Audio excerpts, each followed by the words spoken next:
everyone, and welcome to Creators and Coffee. I'm your host, Erica, founder and CEO of Autofluencer.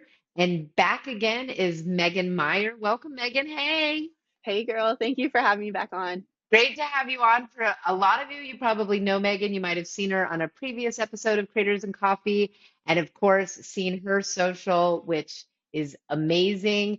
And she is no stranger to automotive, growing up in an automotive household. Her father had the race team, the NHRA race team, Randy Meyer Racing, and then she got behind, well, the wheel.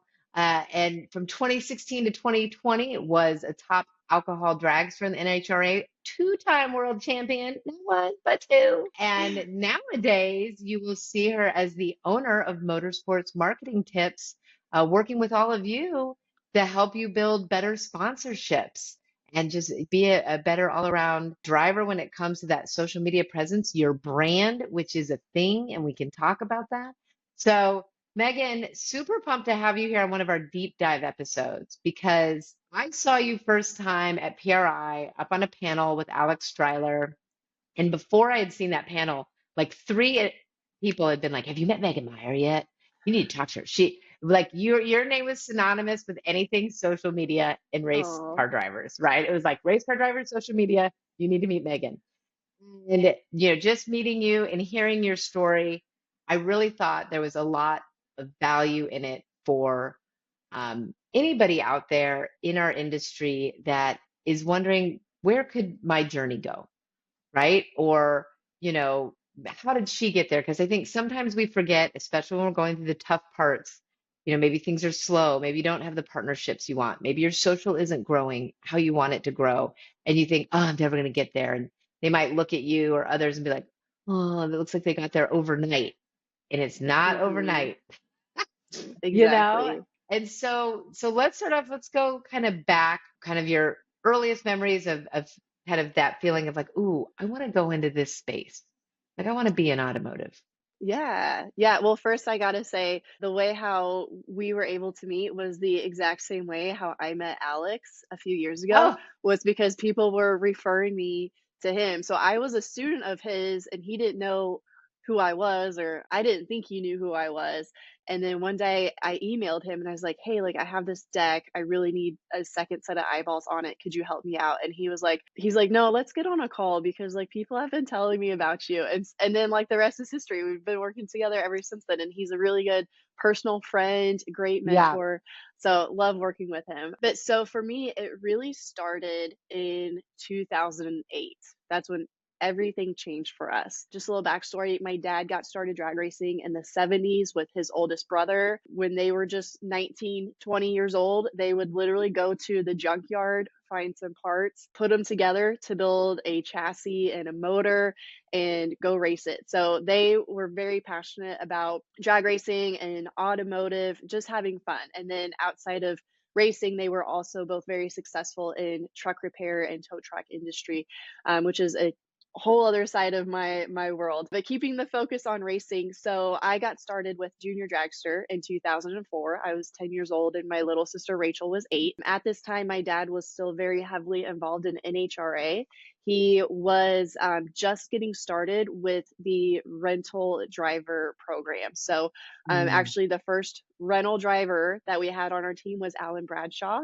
And when or sorry he was the second one. The first one was Gary Ornsby Jr., and then the second one was Alan Bradshaw. 2003, we won our first NHRA World Championship. Amazing. And so my dad saw the business potential there and how it's like, oh, I could charge someone to drive my car instead of me spending all of my money to go race. So that's kind of like the first shift that happened. And then 2008, we've had a handful of rental drivers at this point, and one of them started working with an agent. And we had never worked with an agent or an agency before. We were just doing things on our own, how we thought sponsorship was, and completely shifted what we knew about sponsorships. So my dad got a sponsorship of Dunkin' Donuts, which was like amazing. Huge. Like it was so cool. The car was wrapped in pink and orange. There was pictures of iced coffee. And this was when like iced Mm. coffee just like hit the market. No one really knew what it was. My dad thought, he was like, I like my coffee hot. Why would I put ice in it? Like, and at the time, like, I don't even know what coffee is, but I like Right. donuts. So yeah, it was so cool. And we did a whole activation at the NHRA Gator Nationals where they had a food truck come on and they sold coffee and donuts. And it was so cool to see this huge line of people there. And I think they were only selling it for like $1 for a cup of Oh my coffee at the gosh. track, and huge line of people. We had our dragster right there on display. The driver, Diana, she got to sign hero cards. Amazing. So when I saw that, I was like, that's what I want to do. Like, I love racing. I also, like, I thought that was so exciting, so cool to be in front of those people. And so I was like, I want to see my name, in the news. I want to do, interviews just like this, all that stuff. So I loved that part of it. And Diana, who was the driver at that time, she came from photography. So she understood the Mm, importance of branding. She created a website for our team. We hadn't had a website yet. She would take all of our headshots. So, we looked really good. And then also she helped me, like, just as a driver coach with my junior dragster program. And so she really changed the whole trajectory for me. So after that, I started to try and go get sponsors, but I had no idea what to do. And I right. have screenshots of the first couple like emails that I've sent out because it was funny. So my parents are very frugal and they're running out of space on their Outlook account. And it's just like a free, like personal account. And it's like 96% full. They can't really send emails anymore because there's literally emails in there since like the early 2000s. So I've been having to go through and delete them, and I've seen these email like sponsorship asks that I've sent out when I was 11, 12 years old. Oh my And gosh. it's so cool to read them because it was like so cringy, looking back at it now. And it was like, hey, this is how I did at my race this weekend. This is my schedule for the rest of the year. Like, I would really appreciate it if you would sponsor me, give me, $500 for my entry fees and, alcohol for my car. Literally got like no responses back. Like, the only thing I saw was my dad with the towing business. It was one of his vendors and they gave him a credit instead of actually like Ah, giving us money for sponsorship. So I was like, okay, like, I mean, I guess that is good. Like, it didn't help me out, but you're welcome, Dad. ah. So that was where like it really started for me. And just over the years, I just, tweaked it, just try to get a little bit better at it. I started using PowerPoint, creating decks and portfolios because that was what my dad said to do.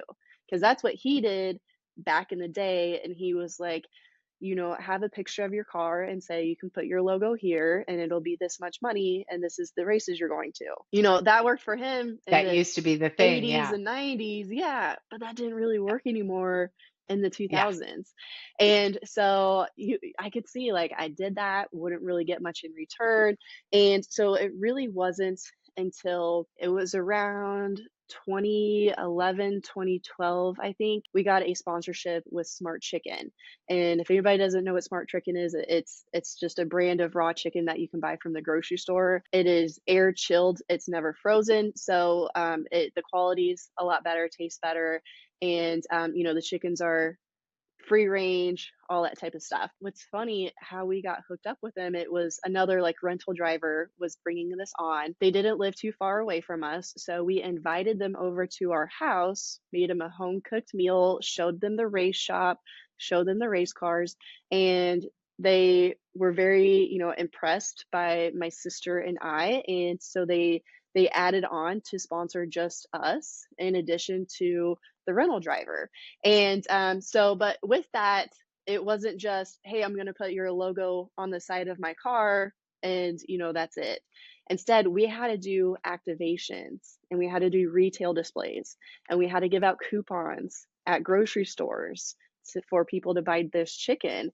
And we did so many displays. Again, one of those things where I'm looking back and like it's so cringy, but it really trained me how to become really good at it now.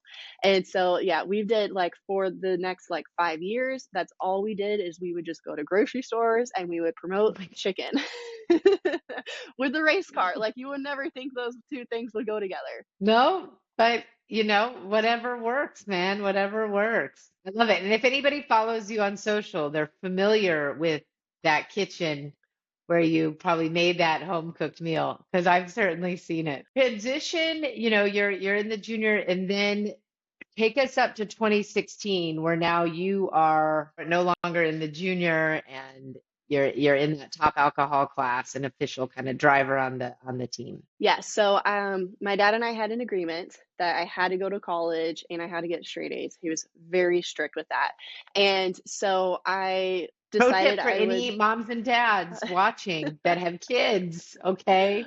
You yeah. can you can bribe them with stuff they want to do, but they have to do school first. Ours is Yes. tablet time. Don't judge, but But yeah, so I went to school to study graphic design. I had never taken a graphic design class before, but kind of going back to what I said with Diana's influence, she, and with the help of MySpace and social media kind of coming up at this time, this was oh, 2010s era. So, the Gen um, Zs won't know MySpace, girl. I You know, just lost our Gen Z following. I No, know, I'm but just what's kidding. funny is Instagram added music to your profile, like you could do with your MySpace, Yeah. which is very random. So instead of Instagram like helping us get more reach and engagement, they're Mm-mm. giving us music No, on our they need profiles. music on the profile. That's Yeah. So, with like the influence that she had, like I knew a little bit about photography and like website coding,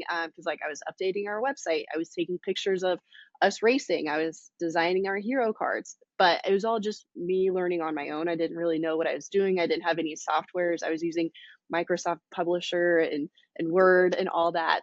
So went to college to study graphic design. Also took some marketing and communication classes there, and absolutely loved the time I had there, because all the teachers like they supported me being yeah. racing and understanding like, hey, like I can't come to class on Friday because I've got to go to the racetrack. Or Yeah. they would let me come into like the print labs late at night and screen print our own t-shirts or print some hero cards. But with that, some of my friends and some of the people that were racing with my dad, they saw this stuff and they were like, hey, this looks cool. Can you do it for me? And so that's when I started doing freelance work. And it was just very simple, like t-shirts and hero cards, and then some photography, like, and then very little like social media. Like that was just what I was doing just on the side because my dad was also very strict of you need a job. But with racing and school, it's hard to have a job. So I was just trying to do this to make some, cash on the side. So 2016, I've graduated college. My dad and I had an agreement. I would get 1 year for free to run the top alcohol dragster. And so that way, because his whole deal was, it's twofold. For him, it's like, he wants to see his daughter pursue this passion. I've watched him do it my entire life. He knew that I wanted to do the same thing. So he was giving me the opportunity. Proud dad moment for him as well. But then also, he was like, hey, racing's not cheap. It's not, it's not free. So he's like, you can do this, but after this year, you need to decide if this is what you want to do. You need to get some sponsorships, or you can go and get, a regular job and do, like what you went to college for. If you want to do that full time, you can do that. But he's like, Yeah. I'll give you 1 year to kind of make up your mind and figure out what you want to do. So during that year, I did a lot with social media. I'm a rookie, excited. I'm sharing all of Yeah. the different stuff on social media. I was able to get a couple like brand ambassador deals for some, product companies. Again, kind of like a major shift is like, okay, like I could see how this is fun and exciting. So like I want to pursue this path. And so the next year, just really got some sponsorships, but not quite enough of what we needed for funding, but kept up with the social media, kept up with like brand ambassador deals, and also kept up doing freelance work for other racers. So that was Right. 2017.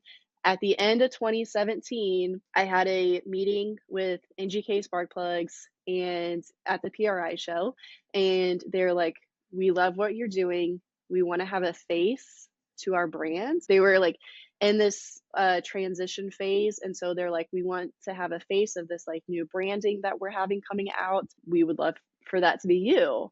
And I was like, "Oh my God, like yes." So I was the first racer that actually got a funding sponsorship from NGK Spark Plugs, and we are still working with them to this day. And it was all It's on the so fact awesome. that I was doing a lot on social media and I had a brand. I stood out from all the other racers. And so those are like the two main important points that racers need to understand when it comes to trying to get sponsorships is you need to have a brand to stand out. I love that tip.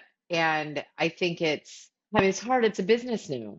It's the business of racing. Even if you're independent and you're not trying to run a team, so much. And I think brands are expecting that, manufacturers are expecting, or these potential sponsors, that you are going to run your racing if you're coming to them for a sponsorship, that you're going to run it like a business.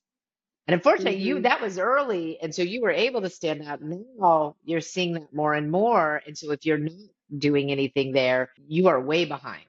And now trying to stand out has become even tougher. And so you had 4 years on the track there racing actively, and then of course we had a global pandemic. You also had a major life change during that, right? So, take us through the last few years and kind of the birth of a child and motorsports marketing tips. You Yeah. have two So, kids. yes, I did. Yes. Oh man, like one's not enough. 2019, we got engaged. And, as soon as I met this guy, I was like, he's the one. Like it was love at first sight. And so 2019, like, and I've been gone half of our relationship. We physically were like long distance for at least half of the year because I was out traveling, going to my races, and he's a racer too, so he understands it, but his is just more of a hobby. And but he was like, "That's cool. Like you do your thing, I do my thing, whatever." But then, yeah, 2019, we got engaged after being together for a few years, and it's like, okay, like I need to start thinking about settling down. I need to start thinking about having an actual career. Like we knew we wanted to start a family, and so the end of 2019 had another meeting with NGK Spark Plugs. I had to sit down with them to tell them that 2020 I was going to retire, and this before we ever knew the pandemic was going to happen. Right. And so they were upset because they were happy with what we were doing. We've been renewing and upping our contract every year, and things were going great for both of us. But for me, I was starting to get burnt out on all the travel, all the media displays, all that stuff. It adds up. Even though like I love it and that's what I wanted to do, like it adds up. And so decided that I would do one more year of racing and then take a step back. Had no idea COVID was going to happen, that we were going to get a break anyways. But during that break was when I started the Motorsports Marketing Tips. And that was all about trying to create resources for racers to improve their branding, improve their sponsorship, improve their marketing, improve their social media. Because the companies I was working with were coming to me and they're like, "Hey, like we have this guy. He's great on the track. He can win races, but he does not know how to do a video. He does not know how to post on social media." And they're like, "We really want to keep him, but he's not providing us any value." And that's kind of where racers, struggle. They think like they're still thinking, "Oh, I just slap a logo on my car and that's it." And it's really there's no value in that anymore. We had all this time. I was sitting at home and so decided to make a course, and that's when the Driven by Social Academy was created. It was a huge hit from the start. And so then that kind of is like, okay, this could be my career for when I'm done.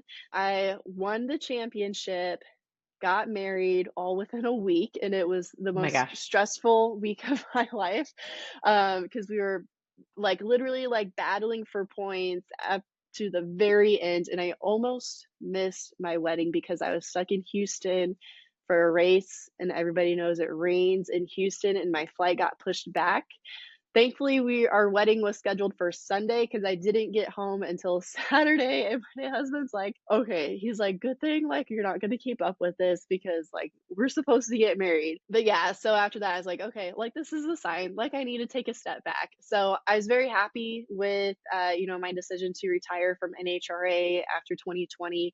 Really have no regrets or, any desires to go back anytime soon. But right after that, we did get pregnant and had a son who is now 3 years old, and he loves race cars. So Ah, I'm sure we will be at the track with the junior dragster within the next couple of years for him. Being a work from home mom, I've been working a lot more on the motorsports marketing tips. So now it's not just a freelance, now it is a real legit company. And so been able to help out so many racers worldwide with their social media and sponsorships. And I have a blast doing it, but I'm also still doing it for our team, trying to bring in sponsorships for our other drivers. For me, I am still racing very part time, just doing it for fun on the side. But I have been able to use what I know to bring in sponsorships. So I could have enough funding for a full season, even though I'm very part time with racing now. yeah. Well, and I think that's, what people need to realize is the marketing, right? Motorsports marketing, the marketing part is the huge part. And not just for the drivers, but also for the brands, and there's a lot of brands that aren't looking at sponsorships because of the old way of doing it, where they never saw the value. I'm like, what's the value of putting a sticker on a car? I don't get it. And they didn't know how to do what a smart chicken did. And a smart chicken or a Dunkin' Donuts, they turn it into an activation. And that Yes. historically, for a lot of the manufacturers, maybe they put a sticker and maybe at the little table that the driver had, they'd have their different partners and, would maybe have those parts or be able to talk about it. But now with social media, it's a completely different game. It's a completely different world. The person doesn't even have to get out on the track to add value for your brand. And I Hmm. think that's so huge. And I think what you're doing with motorsports marketing tips, talk a little bit more about that. So for someone who's curious about it, what is it that they can expect, when they come to the website? What are they looking for? What are the different ways they can partner with you through that? Good question. So I decided to call it Motorsports Marketing Tips because really people have come to me looking for advice. Just because I've had quite a bit of experience over the last, 20 years in the racing world, trying to do it myself. I'm not the expert. I don't know everything, but I do have some really good connections like you and like Alex Streiler who've been able to help me out along the way too. So decided to call it Motorsports Marketing Tips to be a place for racers to get free advice and free tips. So I have maybe 100 different blog articles on the website that, totally free. Anybody can read, but I try to go very in depth with social media, branding, marketing, sponsorships, anything that a racer would need, trying to think back to me and when it's 2008 and 2010 and I'm trying to get a sponsorship and I don't know why I'm not getting any calls back or any emails back. So I try to, think about helping racers when they're in that mindset. And then we have a YouTube channel, which has a bunch of, again, like free resources, free tips for racers out there. But if you are looking to work together, I have a couple different courses. We do agency services. So if a racer's brand new and they need a logo design, they need their brand elements created, or they want hero cards, t-shirts. We still do that to this day. So I try to Awesome. be, I want to be like a one-stop shop where a racer can come to if they need anywhere from a logo done to complete social media and sponsorship management done. Mm-hmm. Mm-hmm. Well, that's great. I think it's so desperately needed. Frankly, surprised there's not more opportunities, but there couldn't be a better one than you that does have that experience, that's been there, that's done it, and has had to learn it from scratch, right? You didn't inherit playbook. I mean, your dad had a playbook, but it wasn't necessarily any more it wasn't relevant. It was written on a typewriter. Yeah, exactly. Exactly. And I think what everybody needs to realize, continuing to change. Like you just mentioned, like a new feature Instagram rolled out, music on the profile. right? So it's kind of like if you've ever dreamed about like being introduced on stage and you're like, what would my hype song be? Like I Exactly. always think of that when someone walks in. I'm like, what would my hype song be? So now you can have your own hype song in your Instagram profile. To your point, is that the most important thing people need on Instagram? Probably not. But in Instagram's infinite wisdom, it was needed. But it is changing, right? They're about to change everybody's galleries to be vertical. They're going to not be the squares anymore. And like people have to be prepared for that. People are going to be scrambling to redo all their thumbnails, which they are going to let you do. They have that feature coming, but it's all of this stuff and being able to work with someone that can help you through that and even just the more tactical, how do I ask for a sponsorship? And then what do I do once I get it? Some people are like a little bit Hmm. of like the dog that caught the car that I've seen. They're like, so, oh, I got a partnership. And then like, oh shit, now what? Yeah. Like, Yeah, what do because you they don't want to expect? under deliver. And I will say, in fairness to a lot of you that are out there that are trying to navigate this, and Megan, I'm sure you've seen this. You might get a partner who is that newer partner now with social media, or they're being told, hey, you got to partner with people. You can get all this social media. It'll help get your products in front of these other consumers that, this person already has a relationship with. But the partner, that brand partner, that sponsor, they may not know what they want. They may not know what to ask for. And they come, I'm sure you've had this. I'm sure you've had a brand be like, well, what do you think we should be doing? And that can be tough for a driver. Like I've had multiple tell me they get asked for a contract, like to send, like they have to send the contract as the driver. And they're like, do I look like a lawyer, Yeah. Yeah, I man? know. So I have been in that situation, and I actually have a client right now who's going through that. Like, they have a great company that they have an upcoming meeting with, but the company has never sponsored a race team before. So they're kind of, yeah, like out in the blue, and they're like, what should we expect? Whenever I am working with potential sponsors, and what I teach is try to have like a discovery call so you can figure out like what it is exactly they are looking for. And that's where you can brainstorm together. Like, they yeah, might not have all the answers. You can figure out, like, are they looking for sales? Are they looking for like B2B relationships? Are they looking for lead generation? Are they looking for brand awareness with social media? So, really having that discovery meeting in the very beginning helps when it does come time then to do the deliverables and the mhm, activations, and making sure that you have like points like that you can track. yeah, And it can yes, be as easy as the reach on a social media post, or it could be coupons that have been redeemed that you passed out. Like, it's not that complicated, but those are parts that are typically missing when it yeah. comes to racers trying to get sponsorships. And again, they think it's just like, I'm going to put a logo on the car.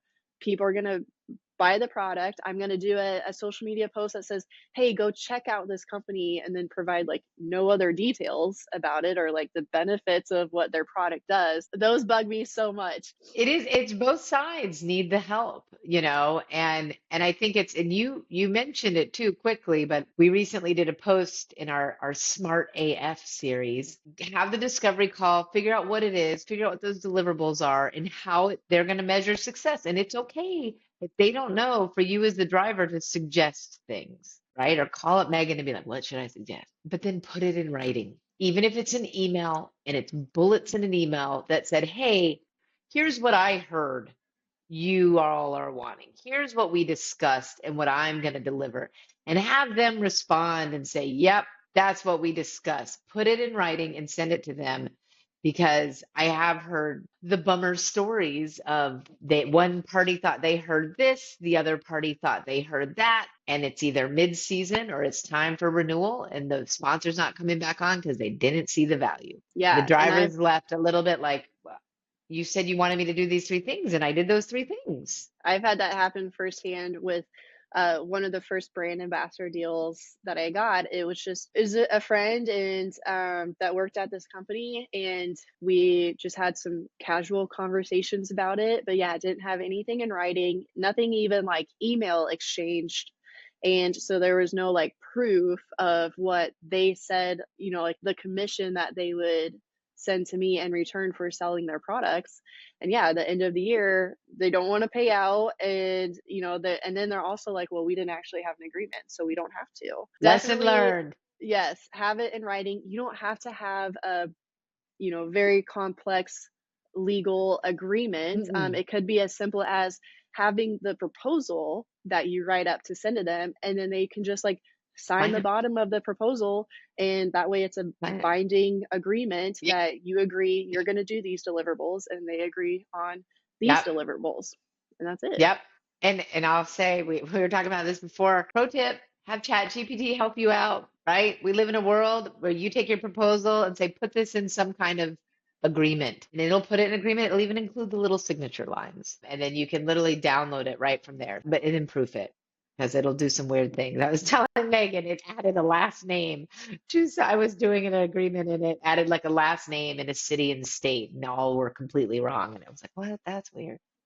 But yeah, so I get it in writing. Go to Megan. She's got the advice. And then actually you have coming up in October, you've got a webinar you're doing. Why don't you tell everybody about that? So October 8th, I'm doing a webinar 2 times on that same day. So a morning session and then an evening session. So that way people from different time zones, work schedules can come on. But it'll be the same one each time. And it's going to be all about how to make your pitch decks, your sponsorship decks better. So this is Yeah. a webinar that I've done for the past couple of years, very popular.